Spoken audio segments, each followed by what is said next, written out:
I was born in Billings, Montana. I came from a family of farmers and railroaders in North Dakota, but fortunately I was the only one born in Montana of my family. I grew up in Paradise Valley, about a mile from here, and this is where I learned how to fly fish. I would take a cheap fly rod out all day, every day, into the night, and fish all the time. So just hanging out in the wildlife, and it just keeps drawing you back in.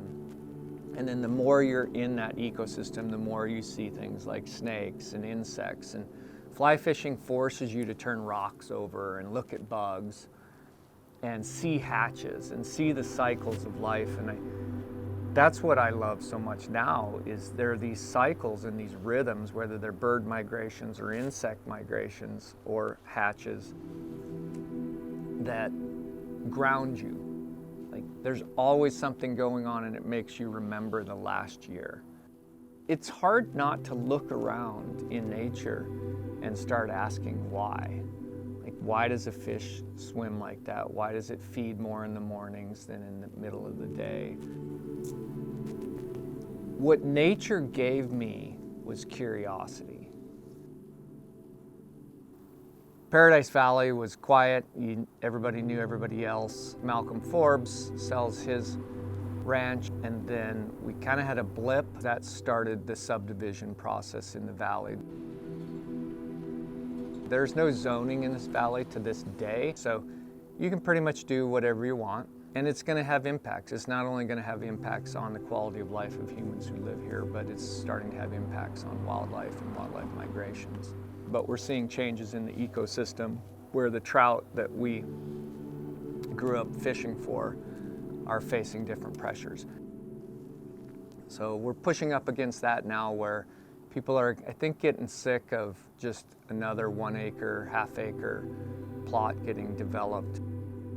We have a lot of threats here. The migration influx that people predict in climate change, people migrating to the west and not knowing that this system isn't ready for them. And I don't think a lot of the people moving here understand the dynamic. I hope enough of them, love this place enough to make sure that it's protected.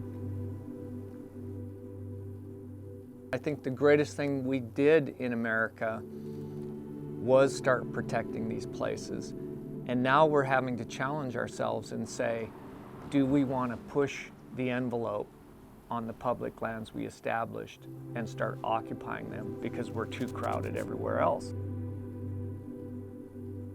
But there are a lot of good people that are really trying to use this ecosystem as teachable moments for people who come here and really help them understand the intricacies of the system. And I like to use the word elegance. You learn the elegance of what's going around you, and then there's a deep, profound appreciation for that.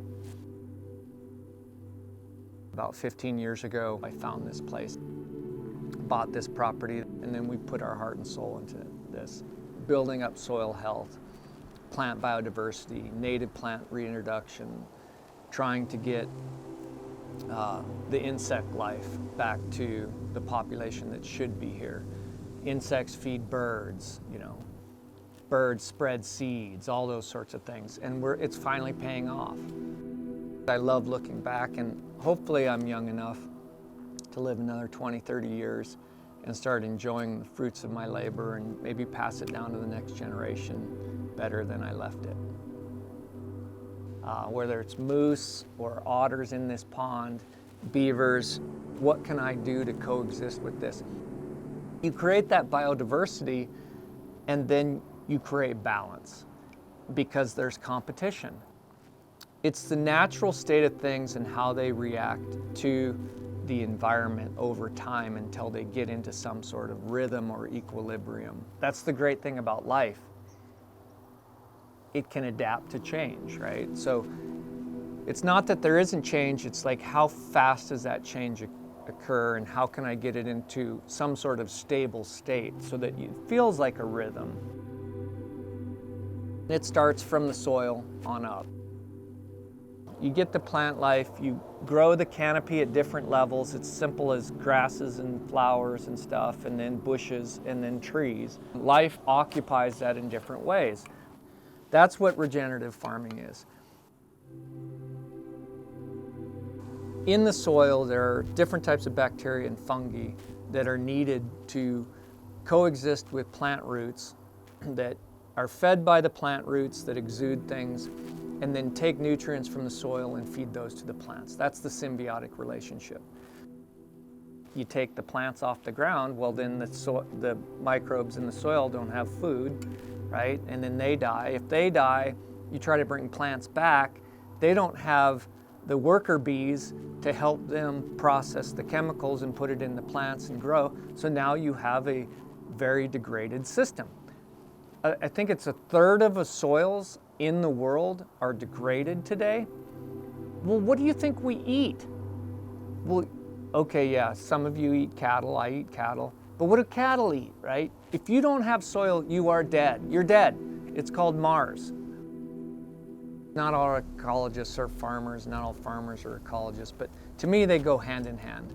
Like if you're gonna be a farmer, be an ecologist, and I think a lot of them are. If you're gonna be an ecologist, learn to grow some stuff, right? You know, learn soil health. Like, what is a weed? What does it mean to be a weed? Not everything's a weed. Dandelions aren't weeds, right? What's an invasive? It's hard to pull invasives, you know? It's easier to spray, but what happens when you spray? How to use biologics? My entire life, no one told me. I bought this place and I'm like, I want this to be as biodiverse as I can because people want wildlife. They do.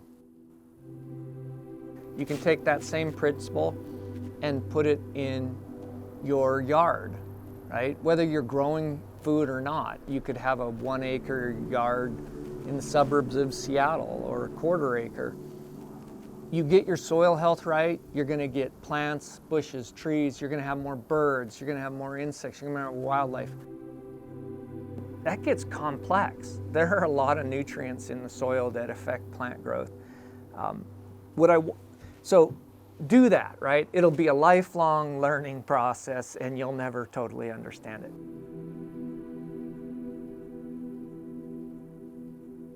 You plant, you grow, you make mistakes, and it is this journey, right? It is total delayed gratification at its best, but it is the most fulfilling gratification. It'll open up this new world. I think the world will get saved on a local level. What it really matters is, do you change people's behavior? And that's where I've gotten to in my life. Be the change you want in others. You'll take care of the place you live in, and that could be your own backyard. Start there, and that takes wisdom and time and experience.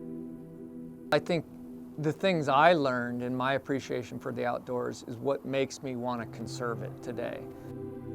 The more I understand and the curiosity I have for the outdoors, the more I value it, the more I'm going to put my heart, my hands, my efforts, my cash into protecting that thing. Really, we could change the world if people in the cities took that viewpoint with their children in just their own backyards. Treat your backyard like a little Yellowstone. So, good question. Yeah, thanks.